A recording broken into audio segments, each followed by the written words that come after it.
Sometimes in a game of chess, a tactic can appear out of absolutely nowhere. In the game I'm about to show you, between Sergei Karjakin, who's playing black, against Sergei Bondarchuk back in 2001, so Sergei aged just 11 years old. And here we reach this position on the board here. White has this typical isolated queen's pawn position, and out of nowhere a whole sort of flurry of tactics appear. And at some moment in the game, a tactic appeared for Sergei, which really kind of came out of nowhere. We see Sergei, sort of his tactical antenna, really sort of tuned on in this game, because it's one of those positions where, you know, the move that was played, the winning move, shouldn't really have appeared, except for when his opponent played a certain move. And this often happens in chess, so it means that you should be on high alert in your games at every single moment, because these things can happen in chess, can't they? Having a look at this position on the board here, we have, as I said, this typical IQP position, and White now played a typical idea, which was to play knight e5. And that puts pressure on black's position. We see the knight looking towards f7, and basically black has some awkward moments on these two squares, especially because there is a bishop on b3, looking all the way down this diagonal as well. So black can do many things in this position, possibly even knight d5 might have been safer. But instead, Sergei had this idea to take on e5 first, and then play knight d5. Now that seems sort of counterproductive, doesn't it? Because it helped White sort of kick the knight away on f6. It also opened up the rook on d1 towards the black queen. But what Sergei's relying on is this strong knight on d5, this outpost of a knight on d5. And he's basing all his hopes on this square. I think black is okay in this position, but we see White now put some pressure on him. And this happened after the following exchange, which was bishop takes d5. Of course, Sergei saw this move. And after the exchange of bishops on e7, White now played knight b6. So far, I think White was quite happy with his position, because the knight is attacking the rook on the corner, and the bishop as well. So if black were to play something like rook a d8, which defends the bishop and moves the rook, I think White can just take a pawn on a6, and probably White is just a pawn up with a little bit of counterplay. But generally, I think White was quite happy, and I'm sure that Bondarchuk saw this in the game. But instead, the first tactic appeared on the game, and that was Karjakin to play bishop g2. A very surprising move, and I think it just came out of nowhere. So we can see already, at a young age, he's very tactically attuned. Even in a sort of a position like this, which is not completely open, but there's only a certain amount of pieces on the board. So bishop g2, and the point is that if king takes g2, can you see how black can regain the piece? And that is with queen b7 check, attacking the knight on b6 and the king on g2 with an advantage. Not just the pawn advantage, but the advantage of the fact that White now has very little pawn protection amongst his kingside, so black can look to the future with confidence in this position. But of course, after bishop takes g2, White can take the rook in the corner, and the bishop recaptured. So what has Karjakin got for this exchange? He sacrificed an exchange, but he has a pawn from it. He also has this lovely bishop on a8, sort of raking down towards White's kingside.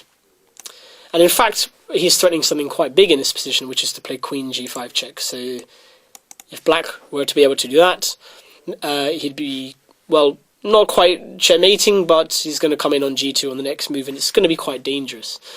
So, how does White deal with that? Well, he played rook d3. Now, of course, White had many ways to prevent this attack. Has Sergei just been a bit too ambitious here? Has he decided that, you know, he needed to sacrifice the exchange, or what was the alternative? We shall never know. But his patience was rewarded in this game, because after the following moves, where rook c8, both sides developing their pieces, bishop d5, preventing any invasion of the rook, queen g4, and that move's very unsubtle, threatening a big tactical idea here, which I think if you spend a moment to observe the position, you will see that White is threatening rook d5, and there is this pin towards c8. Of course, Sergei's not going to miss that. Rook c6, b3. Again, Both sides now manoeuvring. Is it clear, though, that black has done anything? Well, he went on to win this game, so I'm sure he can be quite happy with what happened. However, I would say this position is roughly equal. But what happens is, white actually gets a bit complacent in this position. White assumes that nothing is going to happen to him. He's an exchange up. He can take on d5 in any moment, like this, and sacrifice exchange back with a pretty much equal position. Of course, white believes he can play for a win here, and he played a move which seems quite natural. He just played rook c1. Now, this is where Sergei now produces a brilliant reply, but it's quite typical of this kind of position where you must never relax. You should always be on the lookout for opponents' ideas. And in this position, if we just go back one move, black's next move would just be a complete blunder. But after rook c1, the position is completely different now.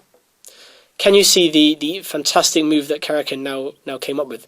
Again, I'm not sure whether he had this planned, but I'm pretty sure he saw that white could go rook c1 at some moment. And he had seen the following fantastic reply. And the idea is to back rank checkmate ideas, because although the pawn is missing, the bishop is controlling it. So how can the white queen be deflected away from the defense of the rook on c1? And the answer is the fantastic queen h4. Out of absolute nowhere, almost like a magician, so to speak. The queen zooms into h4. Again, on the previous move, white would just simply take the queen. But in this position, the rook on c1 is hanging. And if queen takes h4, out of nowhere, checkmate. So what can white do about it? Well, actually, I think he was so shocked he just resigned immediately. He could have played on by moving his queen away. But I think this allows queen e4, and this was the move that he had possibly missed. The idea being that not only is there checkmate threats on these two squares, down towards the white king, but also the fact that the white queen is overloaded defending these two. So white would have to play rook takes d5, only move to stay in the game. And after queen takes d5, again, a very accurate move, because if white now plays queen takes d5, black has the suspicions of rook takes c1 check and winning a rook, like this. So after queen takes d5, he would have to go queen e3. And now we can see black winning 2 pawns here. Now it's only 1 because white can win the pawn back here, like this. But I think Bondarchuk was so shocked about this, he just resigned, because he realised this position, although a queen ending could be drawn, the fact is that he still has this weak king, and this pawn on b4 does an excellent job of fixing these 2 pawns, which means that that pawn on b4 is preventing white from moving them. And I think overall he thought, I'm going to be fighting a hopeless cause here. Also, maybe he was so amazed by this move back here of queen h4 that he decided that his opponent was a worthy winner here. So a very interesting game there, but decided basically on one tactic, which means we need to learn about this, being on full alert in your games at any moment. I think white just played rook c1 a little bit too quickly. Even a strong player like Bondarchuk, 23-54 rated, and he was punished. So again, another brilliant example of Karjakin's tactical play despite his young age, and we're going to see more of that in the future.